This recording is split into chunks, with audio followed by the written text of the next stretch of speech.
Oreo. Oh, you can't see. He's down there. He's right there. Oh, I went with a little closer shot today. What's going on, everybody? Almost forgot we had a show to do. It's been a week. It's been a heck of a week. Yeah, we got a lot of people in the chat already. Yeah, just kind of hanging out. I'm gonna adjust that camera. Yeah. It bothers me. Oreo, stop. He's playing with the wires. Let's see. Can you show everybody Oreo? Yeah, he's down there. You guys want the wide view so you can see the cat? He says, "Oh, I love you so much." You're probably wondering, if you're new to this, you're probably wondering what's going on. Oh, yeah. Welcome to the Woodworking Morning Show. I'm Nicole. I'm Mark, and I was just in the middle of uploading a video and getting ready to post a video today. Got so distracted by it. It's a Tools Unleashed video, so we have some fun tools to show you. But I'm in the middle of uploading it, writing it, and I looked at the clock and I'm like, Nicole, we have a show to do. Yep, we got a show to do. Like in 2 minutes. So here we are. We made it. Good morning, everybody. Oreo says good morning too. This is Oreo just came in. This is our shop cat. He's ready to hang out. Yeah. Well, let's see. So let's get to announcements. I'm so disconnected from what we're doing today. I'm going to let you run the show. Okay, I'll run the show. I'll do it. I'm going to just pet the cat. First, I want to thank Michael Whittington for sending us some nice 3D printed gifts. So you can't really see it, but it's a light up Purple Heart project. Look at that. So and it's he got said, LEDs. "Thank you for helping promote the Purple Heart project. We do appreciate it. You are a gifted woodworker and love your channel and podcast." Thank you, Michael. Thanks. This is beautiful. And he sent. Have we plugged it in yet? No, I haven't plugged it in yet. And then I got these little, I think they're drawer things. Like a drawer pull? Yeah, like a drawer pull. Nice. So thank you, Michael. That was really, Man, that's pretty slick. Yeah. The 3D printing. I need to light it up. I bet you it looks cool. Oreo loves it. Speaking of being lit up, he's all lit up. Very nice with the integration of LEDs here and a USB, so we just easily power that sucker. All right. The other thing I want to remind everybody, because you know, you may not know, we have new T-shirts. So here's one of them, the Wood Whisperer. Yeah. Yeah. Yeah, I don't like that logo. Stop it. It's all right. You're a terrible salesman. I think it's good. It's generic. Use that as a... So the reason why I did this one is because if you search the Wood Whisperer T-shirts on Google, there's a lot of people that are not us. Yeah. That take your name and slap it on a T-shirt. Sure. And so I was like, you know what? I can make my own generic T-shirt that's too. I think that's why I don't like it. It reminds me of those generic ones. But yes, well, then you will like this one. I like your tactic. You will like this one then, because this is the Ultra Oreo. specific. This is a very specific. You can see our logo in the back. He's like, and then Oreo is whispering. So he looks like he's cleaning his paws to go after your jugular. The kind of look he's got. We have two Oreo shirts. There's actually quite a few shirts in TWW store, and I priced them really affordable. They're only $20 for the standard sizes. They go up as your sizes go up because more fabric. And that's how that works. So great. Head over to twwstore.com and check out my shirts. I even have youth sizes. So our editor, Todd, I'm sending him some shirts, and I'm sending his son some shirts. And so if they want a twin, they can. Do Twinsies it's Day. So cute. Father's Sunday. That's great. I love it. And if you are in the chat and you have questions for me or Mark, you can ask them. And we have pre-selected questions from Patreon and YouTube, but if you have a super chat, I'll bump your question to the top. If you have a question, I'm going to star that and we will get to it. Yes. So I promise. I like letting you run the show. This is good. Yeah. I just play with the cat. Just pet the cat. Do the Nicole show. You told me to take over, so I did. I am enjoying it. You want to get to questions? Yeah. I did put. Did you get anything with the pre-order up yet? Nope. Never mind. Can't talk about that yet. The other thing getting me kind of discombobulated today is I had to run out and get some plywood. So I got 3 sheets of plywood before I even got to work today. I'm off. I'm just off on my schedule. Yeah. Normally Fridays, all I'm thinking about is starting the show. So. You're building 4 workbenches? Is that the plywood for the workbenches? Yeah, so that's 4 student workbenches that we're going to be doing for classes here in the shop. So I will be doing a video. I might turn it into a guild course as well. He's going to walk under a keyboard. We'll have to see, but there's definitely going to be video of these benches. Just a real basic small format 4-foot bench that I think would be great for people in small shops. And it is all sheet good construction, definitely influenced by a joint that I saw on the Purple Heart Project Bench Brigade. Yeah. It's hard to say all that at once. The Bench Brigades.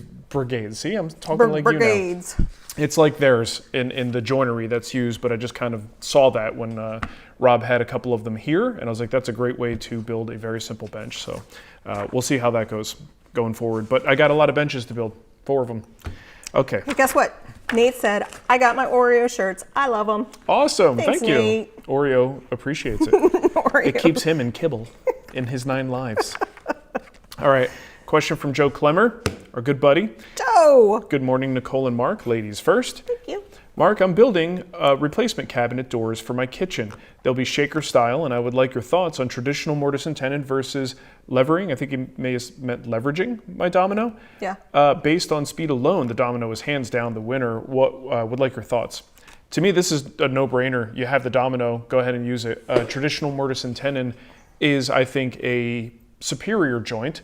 But we're talking about kitchen cabinets, and I think I've used the domino on very high stress joints before and have been pleased with it. So I can't think of a reason other than, can't think of a reason why you would not want to use the domino.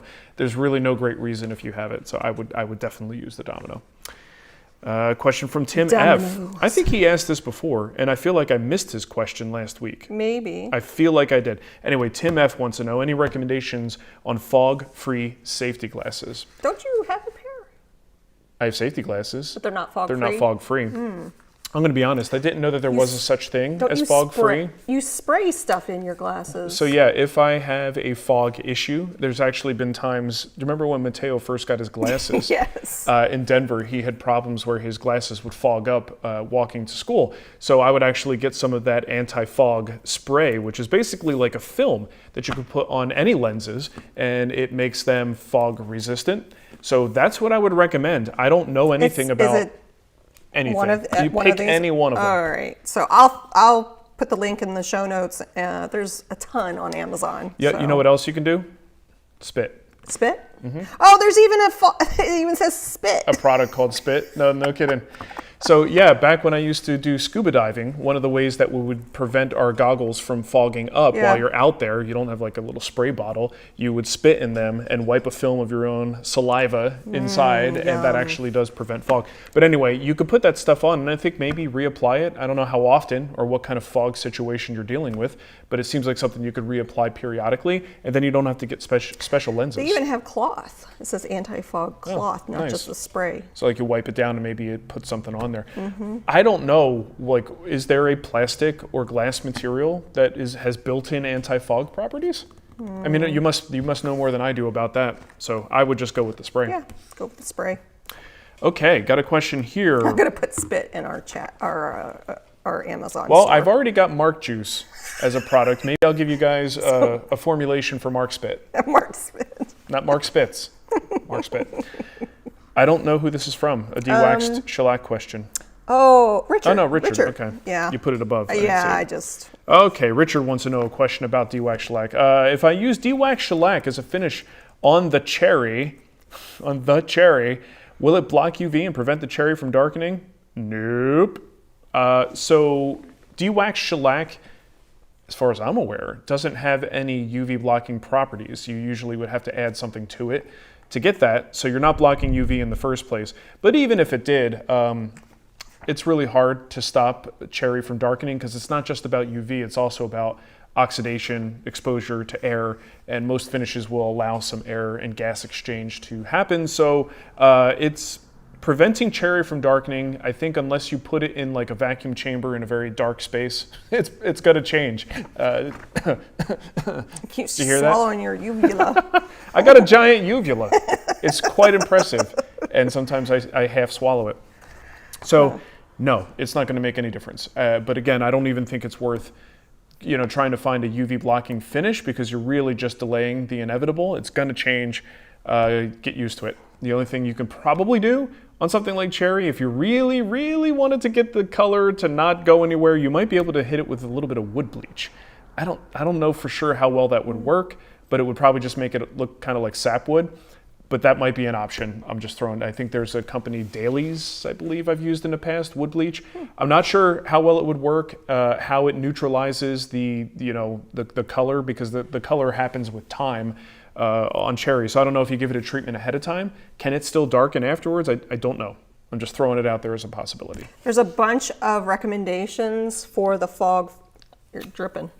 Fog-free on the safety glasses. Okay. So Apopina recommended dishwasher soap. What are you doing? I'm trying to stop it. If you don't get the valve just right, it drips. Okay. I was testing it. Dishwasher soap was used in the olden days, Okay. like 1980, to keep. That's what my daughter calls the olden days. In the 1900s? In the 1900s. I guess if you can do like a thin, I don't know if you're using it full strength or are you diluting it? I'm not sure, but that sounds interesting and something you probably already have, right? Jarman Builds tried anti-fog spray. It was not effective. Oh, no kidding. Okay. Well, I've used that on, like I said, my kids' glasses, and I always thought that was just, it doesn't matter, but maybe some products work better than others. Yeah. But with my son's glasses, and then even mine, I noticed when I was out in the cold, absolutely worked for eyeglasses. So I'm not sure why it wouldn't work for someone on safety lenses. Kevin said, of all the fog-free glasses I've ever bought, it just takes 5 minutes instead of 3 minutes to fog. Well, there you go. So they must exist, and clearly they just delay the process. Yeah. Well, that's a bummer. Yeah. We have a super chat from David Hunter. Thank you, David. Maureen, can you recommend a durable, humidity-resistant router table? I'm wary of cast iron because I live in New England, so everything rusts. Okay. Okay, so a lot of router table materials, you'll find ones that have like an MDF core with a laminate. You'll find cast iron, which is actually not that common. It's cool to have if you can get it, but it's not that common. Phenolic is a very common material. That's some kind of plastic composite. That is about as water resistant as you can get. A lot of the components that would come with that are going to be aluminum, so you shouldn't have to worry too much about rusting. It's still wax it and keep it protected. The fences, I'm looking at mine right now. I think I have the woodpecker set up over there. That has an MDF, like melamine style fence, and everything else is aluminum on there. So I think you might be okay with a setup like that. It says Jessam has a phenolic router tabletop. Almost every company maybe not almost, I think every company that sells a router table top is going to sell one that is phenolic. They should at least. So Jessam's probably got one. Woodpeckers has one. What does phenolic mean? It's a type of like plastic material. So Gotcha. like basically, I don't even have an example right near us. Maybe I do somewhere, but it's just a slick, durable enough to be a hard work surface, but made of plastic. Jessam got the overall pick from Amazon. Which means absolutely nothing. Just in case you're wondering. I mean, it almost has 5 stars. So anyway. I think you'll be pretty good if you're using a combination of phenolic and aluminum. Minimize the number of steel components and something like that, and you should be okay. Would carbon method help? Like if you used... On what? I don't know, if there's any metal on it? Yes, carbon method is a good protectant, but I don't think carbon, if you're doing something like he is, where it's got to be outdoor resistant, it's going to be exposed to elements, why would you go with cast iron and then use carbon method? It just doesn't seem like a smart way to go. You just start with a product that's already not going to rust. All right. Well, I'll put the Jessam that I see in our TWW live Jessam makes fantastic stuff. I love their almost everything they make. Yeah. Okay, I got a question you pulled in from Facebook. Yeah, I have some Facebook questions, but I also have a lot of questions. Keep going there because I don't think I have a great answer for that. Okay. Now I'm curious what the question was. It was about the planers. Marc, Big Papa One-Time Rainer. Whoa. He spells his name right, too. Attaboy. Big Papa One-Time. Are top-bearing flush trim router bits? Why are top-bearing flush trim router bits so hard to find? Unless you want to find, if you want cheaper Amazon ones that never last very long. Are they that hard to find? Yeah. Where would you go to find them? I mean, I've got a couple of Whiteside bits, and honestly, I've got probably one of each configuration, because you just kind of never know. And then they have the ultimate flush trim bit line, which you can get with a bearing on the top and bottom, compression style. You can get one with the bearing on the top and one with the bearing on the bottom. So I think it might just come down to there aren't as many companies making the cheap ones. And if you go to your higher quality bits, Whiteside is the one that comes to mind, I don't think you're going to have a problem finding those. So take a look at Whiteside. If you want to put a little bit of money into it and actually get like a really good quality bit that's going to last a while, I'd recommend you do that anyway. And you don't necessarily need to get their ultimate ones, that those are a little bit like larger diameter. You can get the 1/2-inch standard style, like long skinny guys, and you can get one with a bearing on the top or the bottom. So I've just never had a problem finding them, but I'm generally starting my search with Whiteside. Let's see, we got a question here from, got a super chat from Marc. Thanks, Marc. Oh, thank you, no Marc. question, just sending money for cat food. He does eat a lot. Oreo says, thank you, Marc. This is the season where he starts to pack on the winter pounds. He's so cute. And when he gets chubs up fluffy. in winter. So he's starting to pack them on right now. Yes, he is. A little less activity, a little more food. Yeah. Like most of us. He loves the treats. I get him those little, what are the little like cat juice pouches? Yeah, it's like and you just kind of, you cut it and he's like, oh. Yeah, he loved it so much. Gary says, have you thought of doing a catio? Is that a patio or a catio? What's a catio project? I don't know. I'm thinking it might be patio. Gary, or he's combining cat and patio. Oh, yeah. There must be. It could also be a term we're just not aware of. Yeah, like, because Ava really wants to make like, it's a cage. Yeah. I mean, it's not a cage. It's it's an outdoor enclosure. Yes. How about we call it that? Yeah. So it's a catio. Okay, Yeah. it is a play That's on cute. words. Well, you taught us something we didn't know. I didn't know these existed.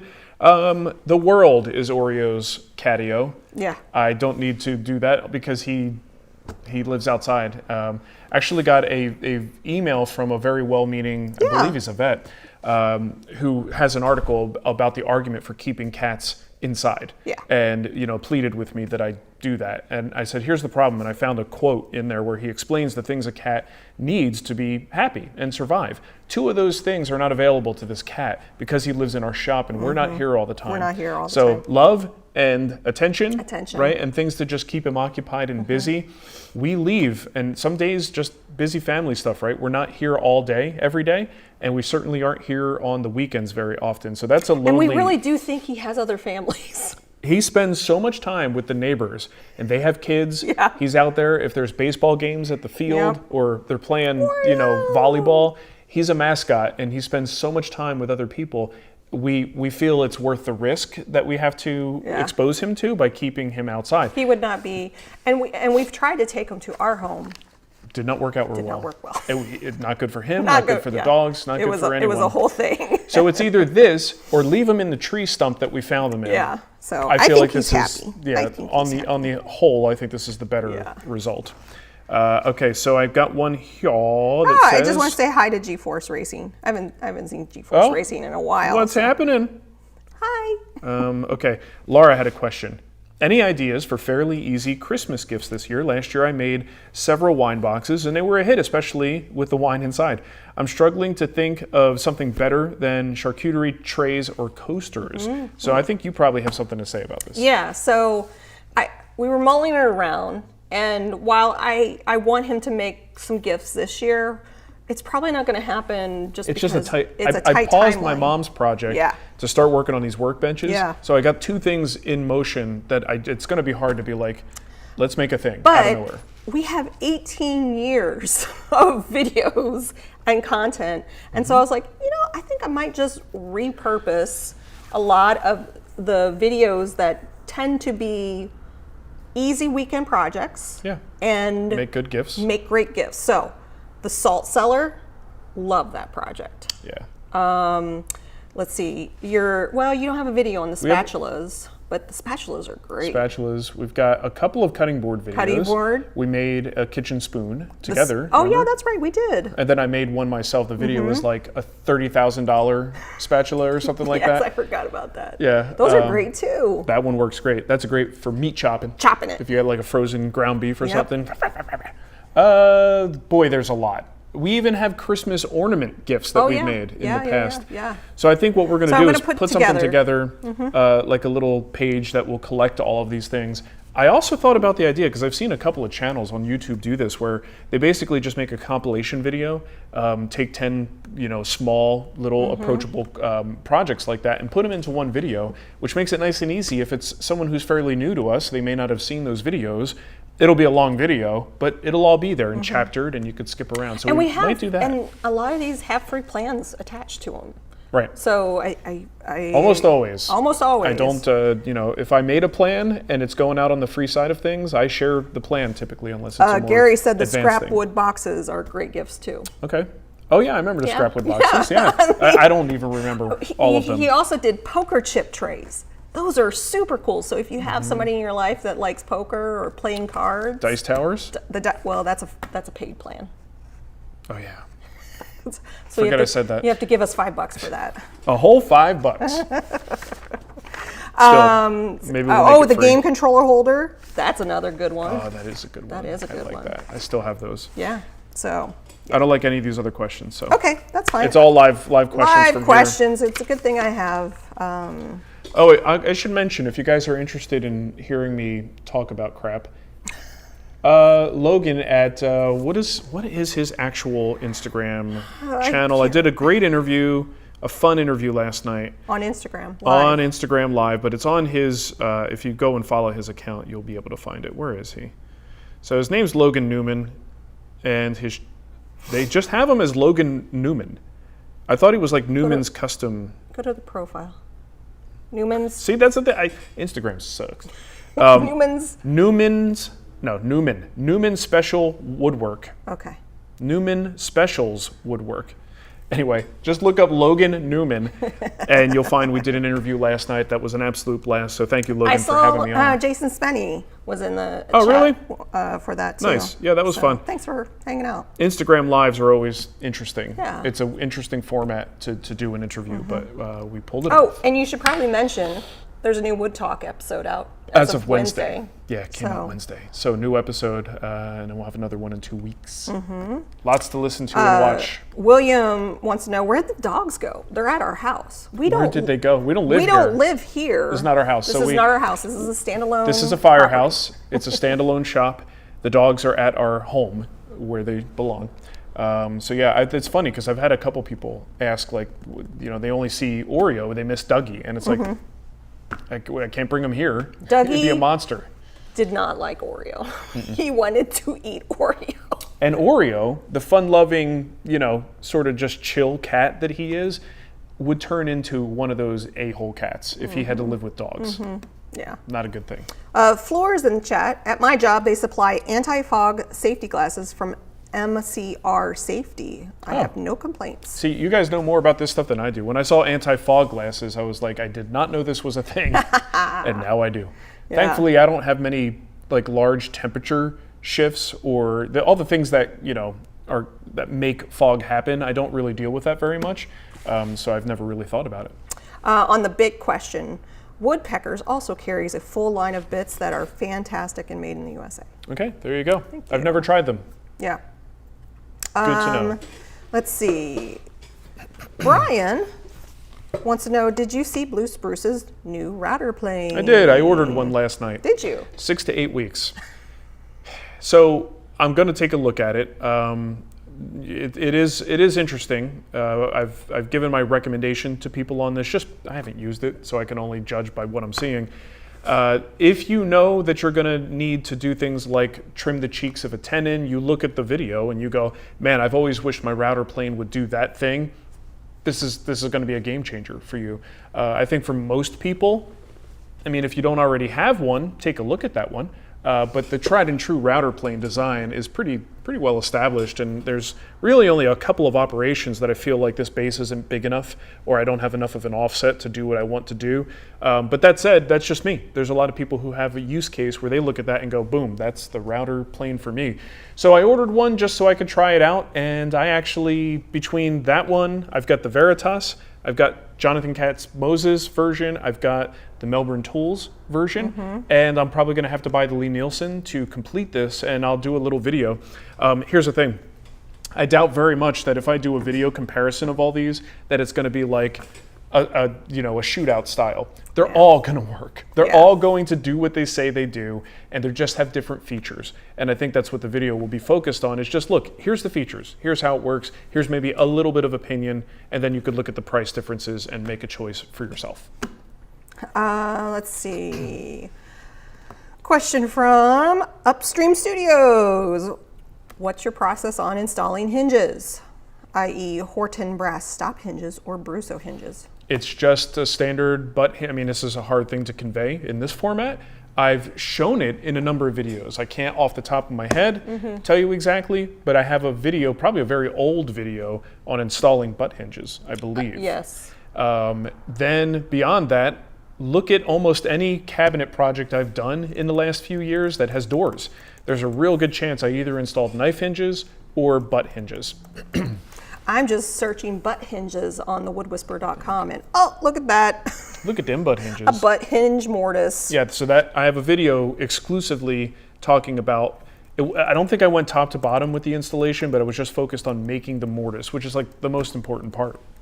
There you go. I put the link in the chat. Ava's Vanity was a very recent video Yep. that has butt hinges. The YouTube version of that, that is a guild course if you want to get into the in-depth stuff, but the YouTube version shows the process as well, just abbreviated.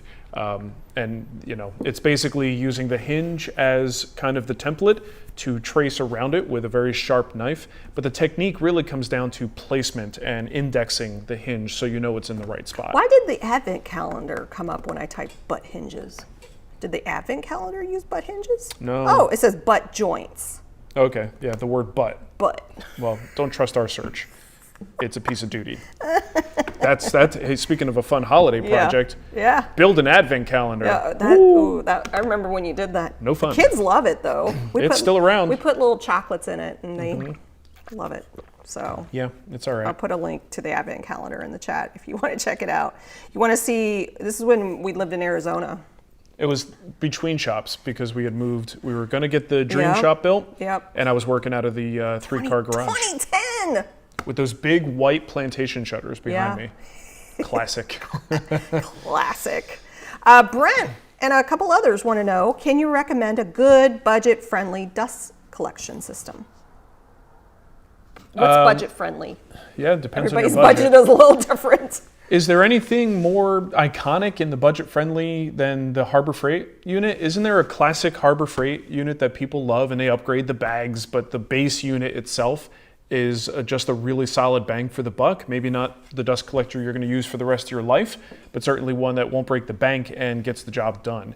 I have never used it, but I've heard people talk about it and lots of people rave about it as like a good bargain. I don't know if that's still a thing. People who follow what Harbor Freight does, maybe you know. But that's going to be my recommendation. I mean, once you go beyond that, everything starts to cost more money and be better. But if you want to stay super budget friendly, I would take a look at that. Alex wants to know, has Ava found the secret compartment? Is there a secret compartment in the vanity?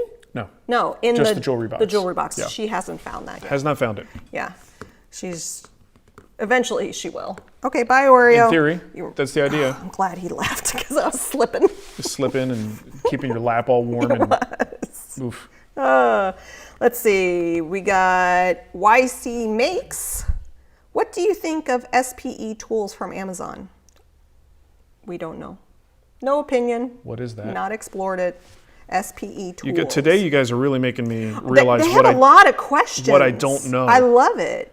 Or what I'm out of the loop on. I don't know anything about SPEtools. anti-fog glasses. I don't know what SPEtool is. SPEtool. They do a lot of bits, it seems. Okay. Look at all these bits. They have a carbide router bit. This would be great if I could actually type the damn word. I have it right here. No, I want to look on my own. Okay. Mine is special. You're special. So it's a bit company. Yeah. Who are they? Who's behind that? Yeah, I don't know. Chinese manufacturer? What is it? I don't know anything about it. I'm useless to you. I'm sorry. I know nothing about it. They got some CNC cutters. Okay, I'm with you there.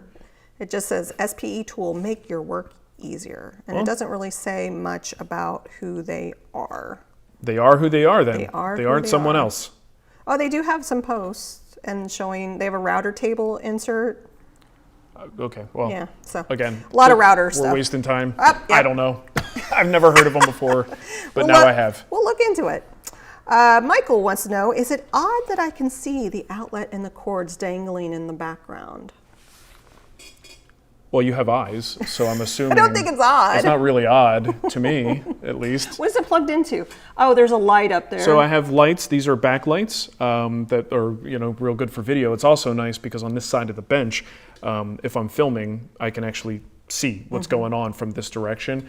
Eliminates shadows, and this is just an extension cord that powers up the outlet strip that is on this workbench. And there's a power outlet right there, which is why you can see it. Put a cover over And it. it's a real nice camouflage color, like White. yellow and white. We got a question here from Mr. Shell Cracker.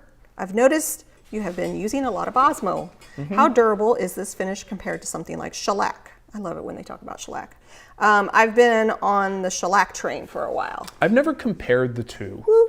I mean, I would say that shellac is going to be a little bit more like your classic film finish, in the ballpark of mild lacquer.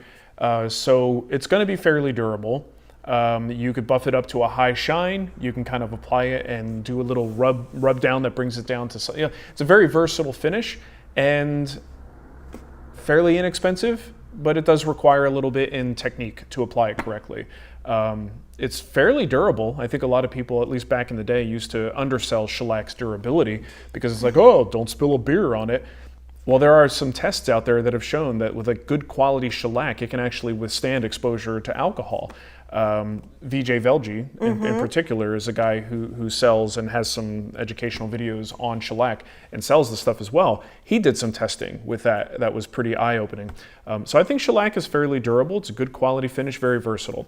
Osmo is a completely different language. It is a hard wax oil. It doesn't really build to a strong film. It's something that is like one of these microporous finishes that if the wood itself starts out durable, then Osmo is a good choice on top of it because it simply prevents water damage, it prevents stains, but it isn't really adding a whole bunch of additional durability in terms of a layer on top of the wood. So it's a fundamentally different finish. So to follow up on the dust collection budget dust collection system, the chat has chimed in and agreed with you that Harbor Freight works amazing. SM got the Laguna B Flux and has been really happy with it.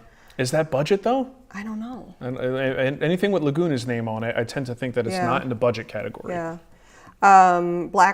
Blackswood Studio says I use the Harbor Freight one with the trash can cyclone separator lid for about 15 years. There you go. It worked great. Yep, that's what I'm talking about. That one's Yeah. pretty popular. Yeah. Sometimes Harbor Freight just has a hit like that that people really identify with. Nate said Harbor Freight with the dust empty and good filters works pretty solid for me. See, So, sometimes I do know what I'm talking about. Sometimes. Not often, but occasionally. Broken clock situation, right? Yes. My eyeball itches. Matthew Booth said SPEtools looks like a Whiteside knockoff. I've been tempted. Well, it's okay to knock it off if you do it well. It's just the cheap knockoffs that are the problem. It didn't look very cheap though. They didn't look very Like anything that's shiny metal, you can make it look good. Yeah. Jay Buckley said, I like Bucker Tools dust collector. What's that? Bucker Tools. It's on Amazon. Never heard of I have it. to look up Bucker Tools. Here's the thing, Amazon is giving us access to so many smaller brands, and a lot of them are going to be Chinese stuff like that just doesn't have any other presence in the country. We actually have that may not be one of those, but James actually has experience with SPEtool. It got the 1/2-inch spiral up bit in 2021, and it's been great. okay, well there you go. And Thanks, James. Scott also says that they have great tools. Well, now we know. Now we know. Maybe I will have to try them the next time Yeah, I need a whatever bit. it is they sell. Yeah, a bit. Oh, a bit. It's bits. Oh, well, and then to balance that out, Joe says, I tried a couple of bits from SPEtools. Started the return process 5 minutes after taking them out of the package. Easy come, easy go. Easy go. We had a great experience, and now it's all over. So, I mean, I like this. I mean, it's like a collective testing. Yeah. Well, it's like reading reviews. Yeah, right. You go from a 5-star to a 1-star, and they're both probably right. Yeah. It happens. It does indeed. There's certain times, though, I'll read those reviews and I'll go, I'm going to roll those dice.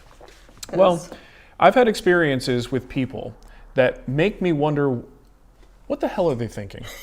Yeah. And that would extend to people who make products, right? Yeah. I had a video yesterday that someone made a comment on that said they don't trust my reviews because when I did the Craig miter gauge review, that I softballed it and recommended that people buy it. And I'm just like, that's not at all what happened. I don't know what video you watched, but that is not what I did. It was absolutely the opposite of what I did. In fact, somebody said they think it was a bot. It could have been. Yeah. It absolutely could have been. But it would have been a very good bot because it was on a current video referencing an older video with specifics, except for the specifics were the exact opposite conclusion.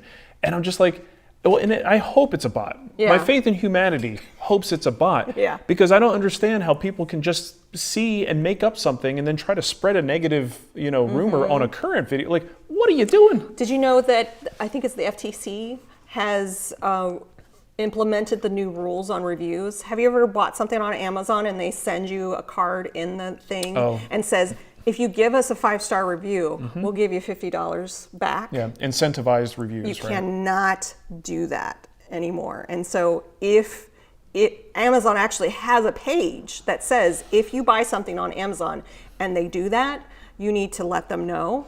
Wow. And you take a picture of the card or whatever they sent you, because that's a big, big no. No. When are you going to start cracking down on fake reviews on YouTube? Compensated reviews? Never. Probably not. I mean, I'm sure it's hard to police to a degree, but it's rampant. But at least with the reviews on websites, there was one website that had to remove 10,000 reviews because they were all incentivized. Anyway, because they have to get compliant. Yep. Mark Scott wants to know, do you have any recommendations for a dovetail saw? Dovetail saw. A lot of them out there. There's a lot of them out there. I have. What one do you use? Well, the one I've been using was a gift from Rob Kosman. Oh. So Rob Kosman makes a top tier, awesome dovetail saw. Go to his website and check those out. I have one from. Well, I don't think you can get these anymore. I've got one from Floor of Toolworks. Eric passed away last year, I think, at some point, but he made a fantastic saw. I believe Blue Spruce has one, if I'm not mistaken. They came out with a line of saws not too long ago that you might want to check out. Lee Nielsen makes a classic. Veritas has a nice one as well. I mean, you could swing a cat and hit a dovetail saw. Come here, Oreo. Especially in my shop. So those are all pretty good. The question is, how much money do you want to spend on it? Kizzy says, I'm taking my notebook out for this stream. 2 columns, one for chat suggestions, one from the Wood Whisperer. Okay. I like how you work, Kizzy. You got to definitely put me in my own category because all my advice is suspicious, especially today. Brian wants to know for shop cabinets. For shop cabinets. I have a weird pronunciation today. Yeah. Which is better, drawers or slide-out shelves?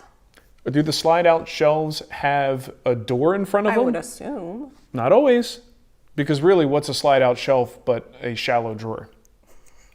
It depends on what you're going to put into it. I would go slide-out shelves if you have things that don't require high sides, right? So a lot of times I'll have a pull-out, and I just have a couple of routers sitting on there, upright, on their base. So a bunch of routers, couple accessories sitting around. There's no reason to have a big, giant drawer compartment around it, so slide-out shelf all the way.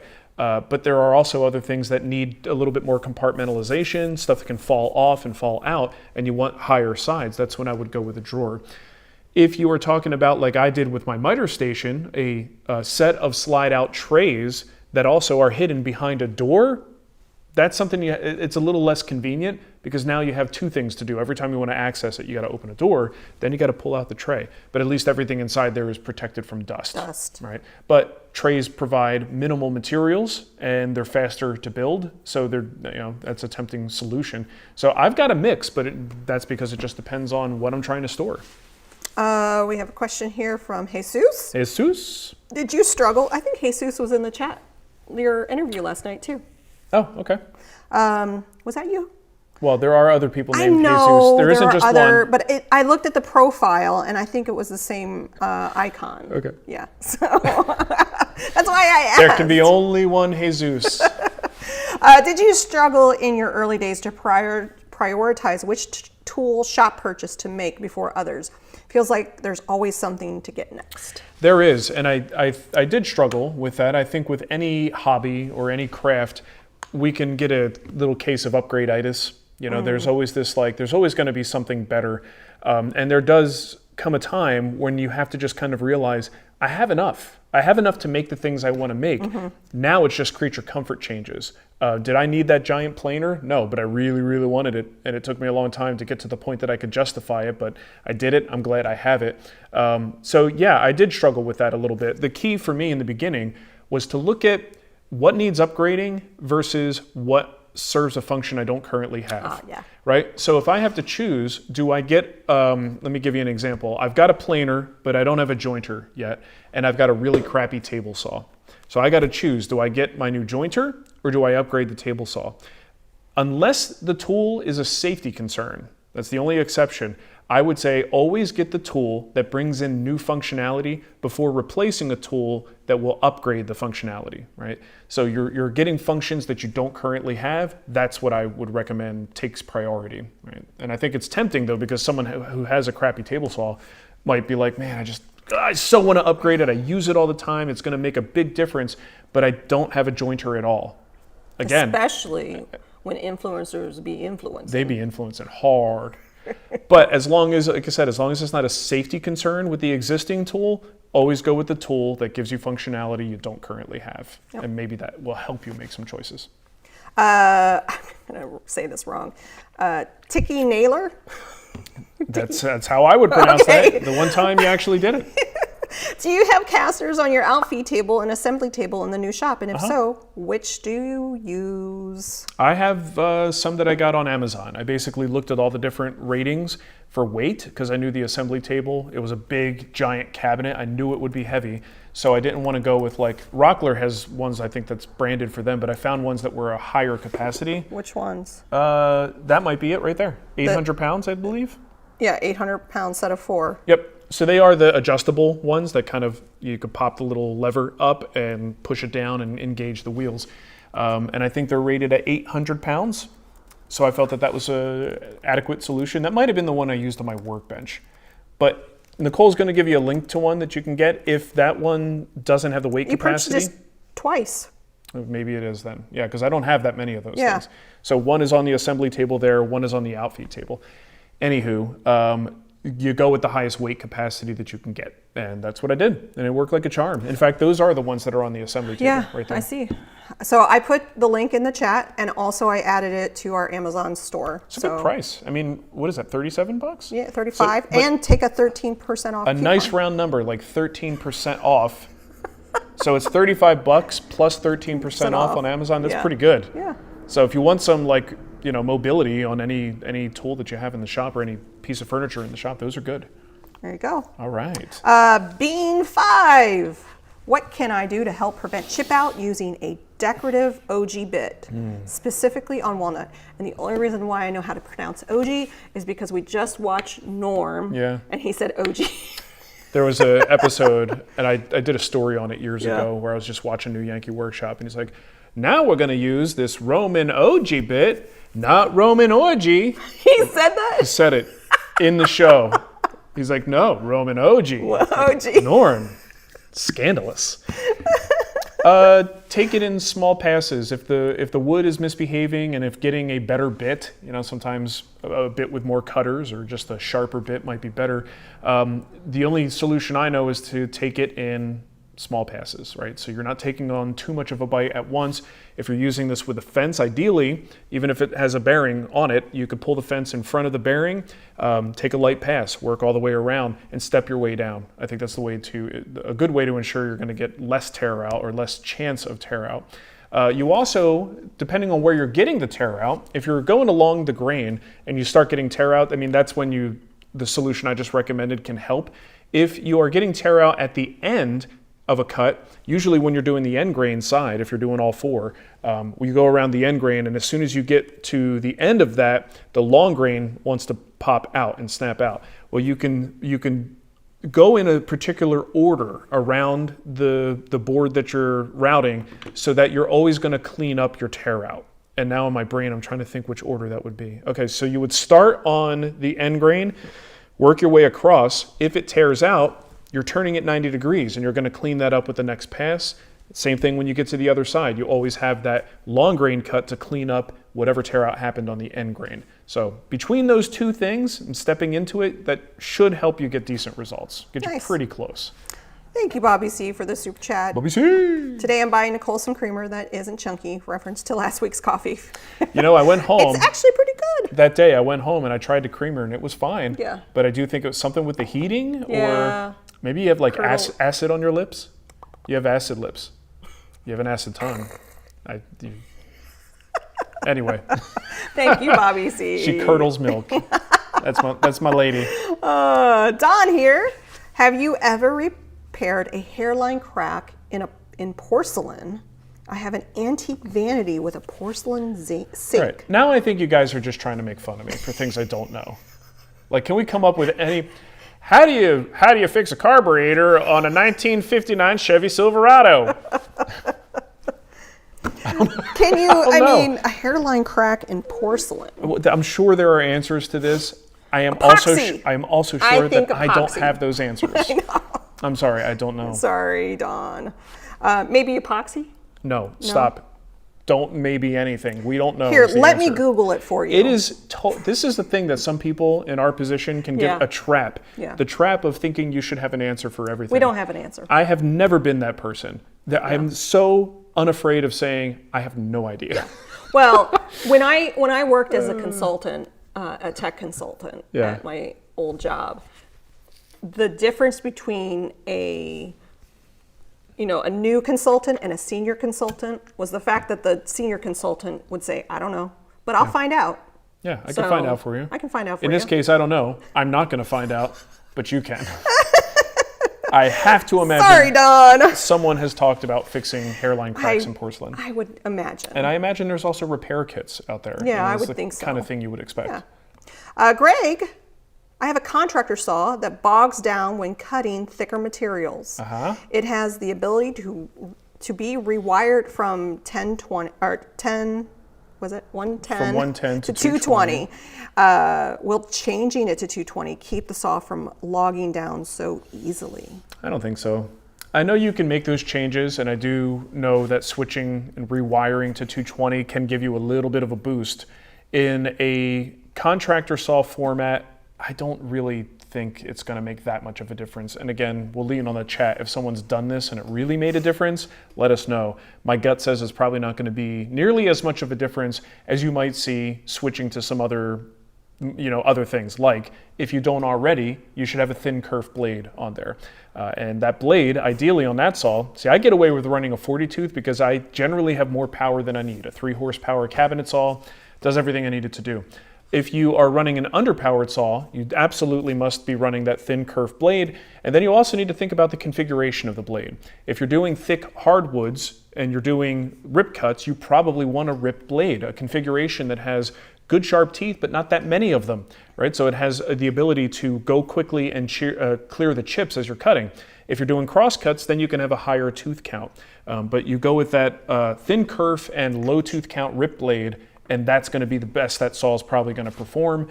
I just don't have a whole lot of faith that moving it to 220 is going to give you a tangible, noticeable performance gain. Kevin wants to know from Greg, what's the horsepower rating on the motor? Sounds like you're maxing out the power. High voltage won't address the motor. That's that is just not powerful enough. Yeah, and it's just a contractor saw. Yeah. So all in all, it's just not built to be that powerful of a saw. So I think that just kind of mostly agrees with what I said. Yeah. Turn up the lead. Turn up the lead. Oh, turn up the lead. I don't know why. Would PVC be okay for permanent ductwork compared to metal piping such as Norfab? I'm just a hobbyist in a 400 square foot shop or garage. Thanks, Dylan. Oh, Dylan, that's what I used when I first got started. Sewer and drain, 6-inch sewer and drain pipe was the thing everybody raved about. And it wasn't that easy to find. You would have to go to like an irrigation supply house to get this stuff because it was cheaper than like Schedule 40 expensive stuff that you get. Also lighter because you're putting it overhead and it's very difficult to mount by yourself. So yes, PVC is perfectly fine. Plenty of shops rely on PVC. Some of them jump through a whole bunch of hoops to try to minimize static buildup. When I had a system that was PVC, I didn't worry about it. I never really got any major shocks. It wasn't You were a problem. also in a dry climate. Yeah. You were in Arizona and Denver. Well, no, you got the Norfab. Only Arizona, yeah. Yeah, it was just Arizona. We went to metal pretty quickly. Metal is just, I find it much easier to work with. Yeah. And it's lighter and you could resize it a little bit faster, but PVC tends to be really inexpensive, comparatively speaking. So absolutely fine. You'll find plenty of shops that are using PVC as like a permanent long-term dust collection solution. Dylan, thank you for the super chat. Hope that was helpful. Yeah, thank you. Thanks, Dylan. Thanks, Robert. He wants to know how you neutralize acid on women's lips. Robert! You use a basic man. Coffee. You get it? Do you get it? Oh, basic. It's a chemistry joke. Yeah, it is a chemistry joke. I didn't really get it, though. I'll explain it. Okay, explain it later. Bill wants to know, where can I find the VJ Velge shellac videos? Look on his site. Just Nicole can put a link in the chat. It's like shellacfinishes.com. Yeah, that is what it is. It's good memory. Exactly. Shellacfinishes.com. It's so funny because my memory is not so good right now. It's real hit or miss. And I will pull out certain things like... I don't know that they're free videos. They may be No, he has DVD. He has a whole bunch of free videos. Oh, does he? Are you sure they're not just previews?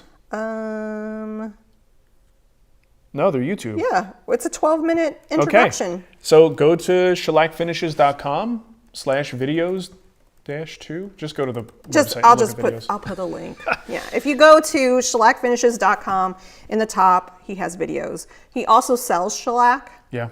And he's a big believer in shellac. He has some press on his shellac stuff. Oh, nice. Yeah, PDF. So there you go.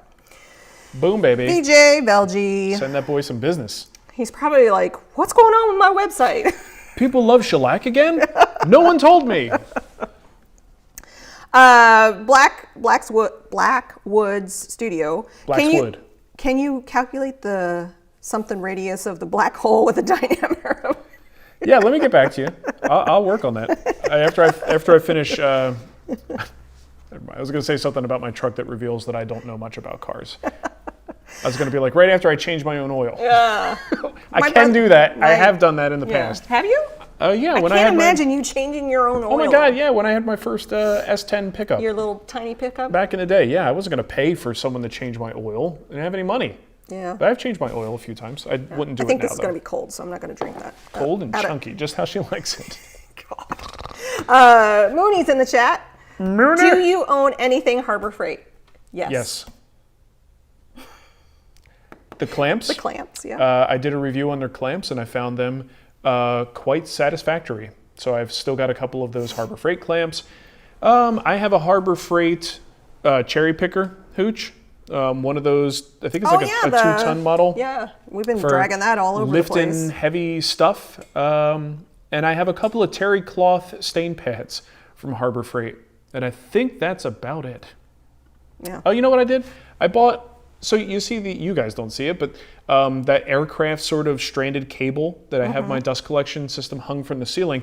I wanted to be able to make the stranded cable and make the loops and the crimps on it. And I got all the supplies and the little crimpers and the cutters, all that stuff I was able to get at Harbor Freight. For the amount that I use it, they're fantastic. I forgot about those. They're up in the crawl space. Mr. Shellcracker wants to know, do you have any suggestions when it comes to hiring an electrician to get more power in the shop, layout, etc.? I need to get 220 and it would be nice to get another 110 outlet. You've done this a few times. Yeah, but I mean, suggestions for finding the electrician? Start asking around. Well, I mean, go to Thumbtack or yeah, you're better at finding yeah, like resources that people can use. Nextdoor and Thumbtack. Yeah. Those are two places I typically go to when I'm looking for like word of mouth kind of recommendations.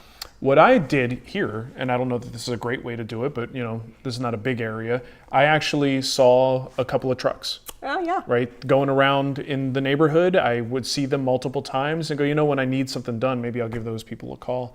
And you try them on something small. You know, I wouldn't necessarily book them for a huge job without actually trying something that's a little bit more lower stakes. But a lot of times you have that conversation with them, even if it is a bigger scale project. You know, if you're dealing with someone, you know, pretty good at what they do, if they're not dismissive, they're listening to you. And especially as woodworkers, we sometimes have weird requests about the frequency of outlets, how many we want, the configurations we want. And if they're like, yeah, no problem, we can do that. You know, they might be, but again, look at reviews, of course, that's another thing. But I just went with someone who has a presence, a strong presence here locally. And I'm not even advertising presence. That is not necessarily the way to go. They're they're out there doing jobs. You're seeing them do jobs. So you see their vehicles all the time. That I think is usually a good sign. Yeah, yeah, definitely. Hey, guess what? The chat was on fire today. They filled up all of our time. Holy moly. Even though we didn't have a lot of questions from Patreon or YouTube. That was good. Appreciate that. Chat came through and asked a ton of questions. You guys get a gold star. I send you the super chat today.